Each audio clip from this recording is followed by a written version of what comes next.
آپ صلی اللہ علیہ وسلم نے فرمایا جس کو اللہ ایک بیٹی دے، دو بیٹیاں دے، تین بیٹیاں دے، جتنی بھی بیٹیاں ہوں ان کی اچھی پرورش کی جائے، اور اچھی پرورش کرنے کے بعد جب وہ جوان ہو جائیں تو اس کے بعد نیک مرد سے اس کا نکاح کر دیا جائے۔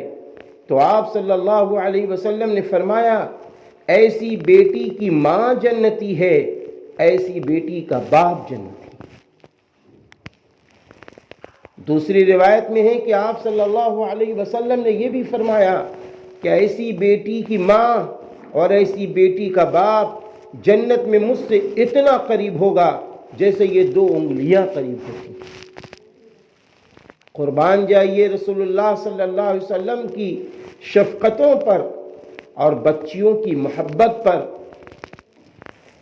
آپ صلی اللہ علیہ وسلم نے ایک موقع پر یہ بھی فرمایا کہ ماں کے قدم تلے جنت ہے، باپ جنت کا دروازہ ہے۔ ذرا غور کیجئے، اگر ہم یہ بات کہیں تو غلط نہیں ہو سکتی کہ سارے انسانوں کی جنت کہاں ہے؟ ماں کے قدم تلے ہے۔ یہ درجہ، یہ مقام و مرتبہ آپ کو کس نے دیا؟ اسلام نے دیا۔ کتنی بڑی عزت کا مالک اسلام نے آپ کو بنا دیا۔